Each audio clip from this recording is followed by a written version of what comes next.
बिहार विधानसभा चुनाव में प्रचंड जीत के बाद एनडीए की सरकार बनी और नीतीश कुमार सरकार बनने के बाद से ही एक्शन में नजर आ रहे हैं।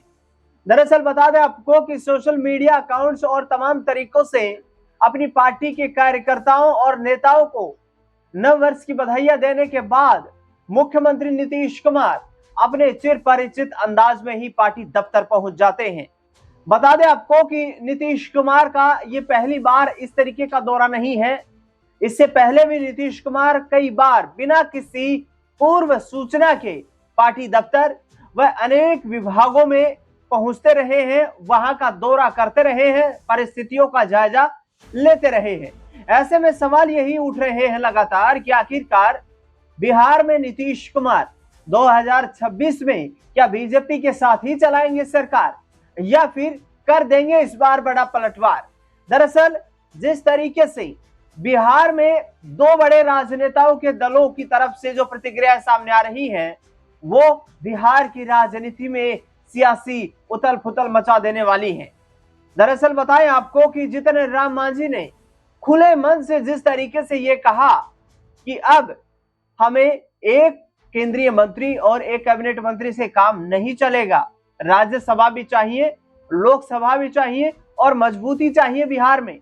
कम से कम 2030 में जो विधानसभा का चुनाव हो, उस चुनाव में हम 300 सीटों पर चुनाव लड़ते हुए नजर आए, जब हमारी पार्टी आगे आने वाले वक्त में कई मंत्री बना सकती है और मजबूती पेश कर सकती है।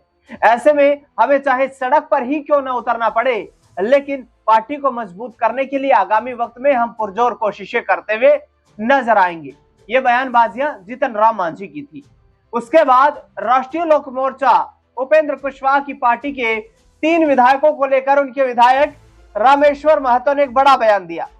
रामेश्वर महतो ने कहा कि जिस तरीके से दीपक प्रकाश को कैबिनेट में शामिल किया गया है बिहार सरकार में, उसके बाद से ही लगातार 3 विधायक उपेंद्र कुशवाहा से नाराज नजर आ रहे हैं और जिस तरीके से लगातार जो राजनीति हो रही है, उस राजनीति को लेकर भी सियासी बयानबाजियां चरम सीमा पर हैं।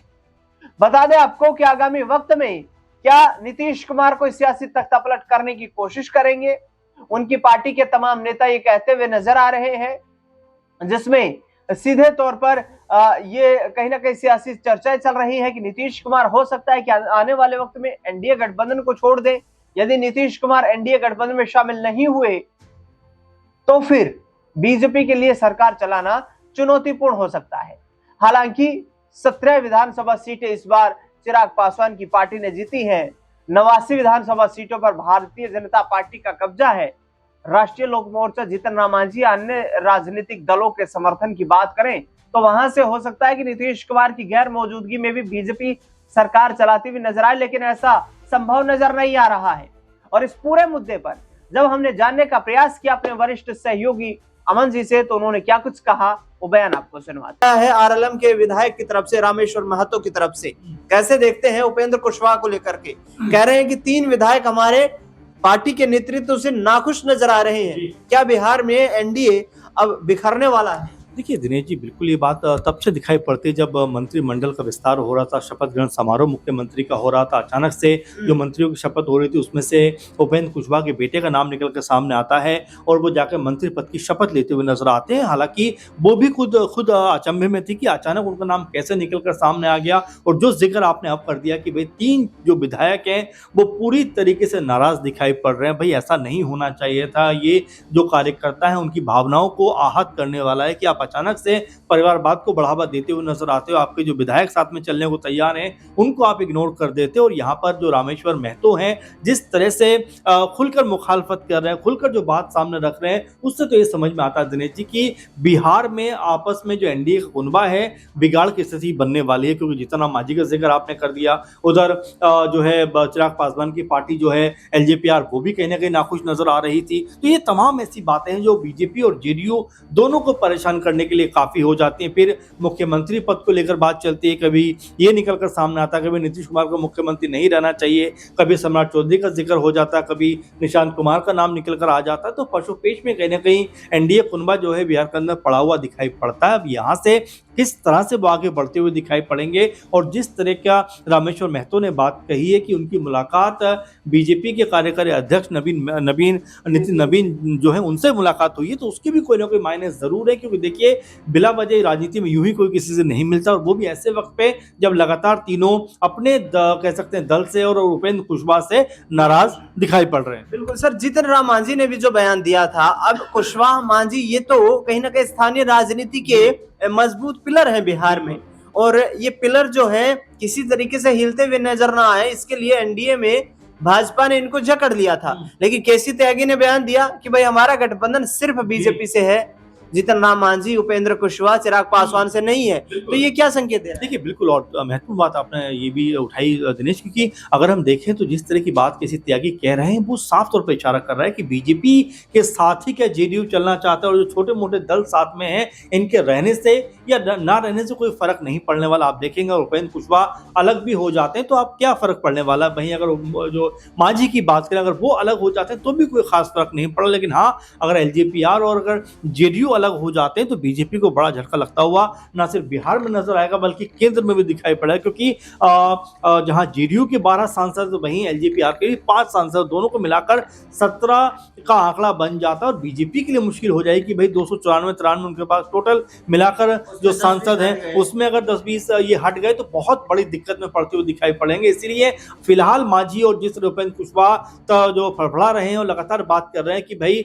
उनको राज्यसभा सीटें मिलनी चाहिए और जो वायदा किया गया था पूरा होना चाहिए, और साथ में अंदर गुटों में जो नाराजगी दिखाई पड़ती है उससे ऐसा लगता है कि बीजेपी के साथ में जो दल साथ चल रहे हैं, छोटे छोटे दल साथ चल रहे हैं, इनके अंदर कहीं ना कहीं अविश्वास पनपता हुआ नजर आ रहा है, कहीं ना कहीं आपस में जो तालमेल है वो बिगड़ता हुआ दिखाई दे रहा है। ऐसा होता है तो आप यकीन मानिए आने वाले दिनों में कोई बड़ी उठापटक यहाँ पर होती हुई नजर आ सकती है। और जो बात रामेश्वर महतो ने कही कि नितिन नवीन से हमारी मुलाकात हुई है, वो मुलाकात होना कहीं ना कहीं कह सकते हैं कि उपेंद्र कुशवाहा के लिए, उनकी पार्टी के लिए बहुत घातक साबित होता हुआ दिखाई पड़ सकता है। बिहार में उपेंद्र कुशवाहा के विधायकों की बीजेपी के राष्ट्रीय कार्यकारी अध्यक्ष नितिन नवीन से मुलाकात होना उनकी पार्टी के लिए काफी खतरनाक हो सकता है।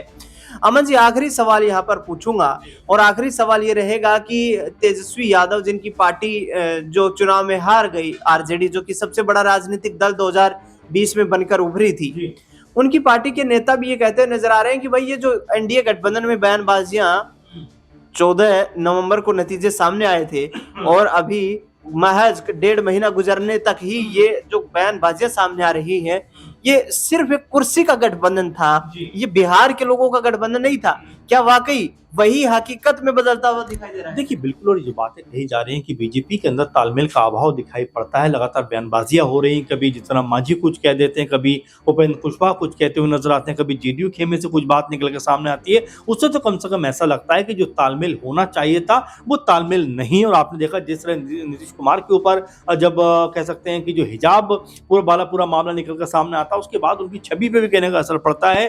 खुद बीजेपी दिल्ली बुलाकर उनसे बातचीत करती है और कहीं ना कहीं बोला भी होगा कि भाई आप संयम बरतिए, आप इस तरह की जो चीजें करते हैं उससे ना सिर्फ आपकी पार्टी का बल्कि गठबंधन का भी नुकसान होता हुआ दिखाई पड़ सकता है। तो ये तमाम चीजें हैं जो इस समय बिहार की राजनीति में चलती हुई दिखाई दे रही है, लेकिन इसका कितना व्यापक असर दिखाई देगा, क्या उपेंद्र कुशवाहा की पार्टी ठीक मुकेश सहनी की तरह बिखरती हुई दिखाई पड़ेगी, वो देखना पड़ेगा। क्या जिस तरह से एआईएम के 5 जो विधायक थे उसमें 4 आरजेडी में शामिल हो गए थे, क्या वैसा कुछ नजर आएगा? तो अभी तमाम सारी चीजें जो बिहार की राजनीति में चलती हुई दिखाई देंगे, लेकिन हाँ ये जरूर मानकर चलिए कि उपेंद्र कुशवाहा के जिस तरह से विधायकों का नाराजगी भरा रुख है, अगर वो नाराजगी जारी रहती है और बीजेपी में अगर वो शामिल हो जाते हैं तो बीजेपी उपेंद्र कुशवाहा को दरकिनार करने में